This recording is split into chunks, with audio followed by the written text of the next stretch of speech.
Assalamualaikum warahmatullahi wabarakatuh. Perkenalkan, saya Fitriani SPD, guru muatan lokal bahasa daerah di UPTD SMP Negeri 9 Parepare, Provinsi Sulawesi Selatan. Dalam lomba Jambore GTK tahun 2024, saya mengambil tema pembelajaran berdiferensiasi dengan judul Implementasi Pembelajaran Berdiferensiasi melalui nilai Papaseng dan tradisi Mapaci sebagai media pendidikan karakter. Kurikulum Merdeka mendorong murid agar lebih aktif dalam belajar, memfasilitasi pembelajaran berbasis proyek, dan menekankan pada pembelajaran yang relevan dengan kehidupan sehari-hari. Hal ini sejalan dengan prinsip pembelajaran berdiferensiasi yang bertujuan untuk memenuhi kebutuhan belajar murid dengan memperhatikan minat dan gaya belajar murid. Hari ini saya akan membagikan asesmen, silakan diisi sesuai dengan apa yang kalian rasakan. Jika nantinya ada yang kurang dipahami, silakan ditanyakan. Ya.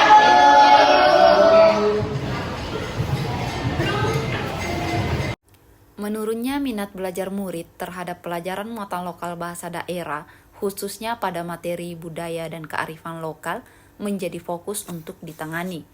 Masalah yang sering muncul dalam proses pembelajaran antara lain, murid kurang fokus dalam menyimak materi yang disampaikan. Dalam proses pembelajaran berlangsung, terkadang ditemukan murid yang asik mengobrol bahkan mengganggu temannya. Selain itu, murid terlihat bosan dan mengantuk karena metode ajar serta gaya belajar yang tidak sesuai dengan murid inginkan, sehingga tidak ada ketertarikan dalam mengikuti proses pembelajaran dari awal hingga akhir. Penanaman nilai-nilai karakter pada murid menjadi bagian terpenting dalam proses pembelajaran. Dalam pembelajaran bahasa daerah, terdapat substansi materi tentang adat Papaseng dan tradisi Mapaci yang bisa menjembatani dalam menanamkan nilai-nilai karakter yang tertuang dalam profil pelajar Pancasila. Dalam kegiatan pembelajaran, guru mengingatkan pentingnya mengetahui nilai dan makna Papaseng. Di awal pembelajaran, memantik murid dengan menayangkan video yang mengandung nilai Papaseng. Murid diminta untuk memperhatikan dengan cermat dan memberikan pertanyaan yang dapat menumbuhkan rasa ingin tahu mengenai adat Papaseng. Setelah itu dilanjutkan dengan meminta murid secara berkelompok untuk membuat karya berupa poster adat Papaseng. Proses pembuatan poster dapat meningkatkan kreativitas murid, ada kesungguhan usaha dalam menyelesaikan karya, ketelitian, dan kerjasama. Bagi murid yang memiliki gaya belajar visual, dapat mengambil peran dengan membuat sketsa atau mendesain poster di atas kertas. Bagi yang memiliki gaya belajar kinestetik, dapat mengambil peran menggunting elemen poster, menempelkan elemen visual, dan merangkai poster secara fisik. Untuk gaya belajar auditori, murid dapat berdiskusi dengan meminta teman membacakan adat Papaseng tersebut dan memastikan pesan dalam poster disampaikan dengan efektif, serta bertugas untuk mempresentasikan hasil karya mereka. Bagi murid yang kesulitan memahami bahasa Bugis, dapat mencermati terjemahan dan maknanya, sehingga kebutuhan murid terpenuhi bagi mereka yang kurang fasih dalam berbahasa Bugis. Dengan demikian, minat dan gaya belajar murid dapat terpenuhi dan juga dianggap sebagai bagian dari pembelajaran dan penanaman nilai-nilai karakter pada murid. Nah, kita sudah melihat proses pembelajaran adat Papaseng dengan penerapan pembelajaran berdiferensiasi. Selanjutnya, mari kita lihat proses pembelajaran berdiferensiasi pada praktik Mapaci. Mapaci merupakan salah satu ritual penting dalam pernikahan Bugis. Murid diajak untuk terlibat langsung dalam simulasi praktik Mapaci.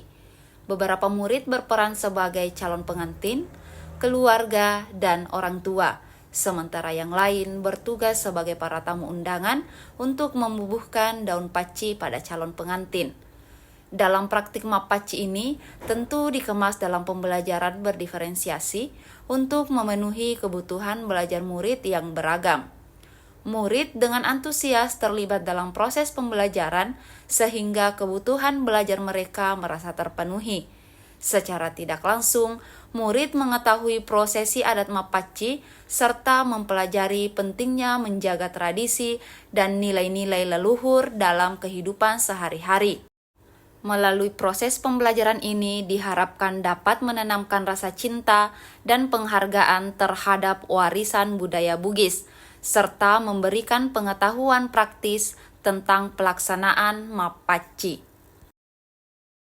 Dengan adanya kegiatan praktek Mapaci tersebut, saya dan teman kelas saya bisa mengetahui prosesi adat Mapaci serta maknanya. Dalam kegiatan praktik Mapaci tersebut, saya menjadi pemandu acara yang dimana memberikan saya kesempatan untuk berbicara di depan umum, sehingga saya bisa berbicara di depan teman kelas saya. Nah, kegiatan tersebut memberikan kami dampak positif tersendiri, yang dimana kami bisa mengetahui tradisi-tradisi yang ada di dalam suku Bugis. Pembelajaran yang dilakukan oleh Bu Fitri sangat menyenangkan karena kami bisa bekerja sama dengan baik, sehingga tugas poster Adat Papaseng dapat diselesaikan, dan kami paham makna Adat Papaseng yang diberikan kelompok kami. Pembelajaran yang dilakukan oleh Ibu Fitri sudah menerapkan prinsip-prinsip berdiferensiasi. Ia merancang kebutuhan, minat, dan kemampuan siswa dalam mengintegrasikan nilai-nilai lokal seperti Papaseng dan praktek Mapaci. Assalamualaikum warahmatullahi wabarakatuh.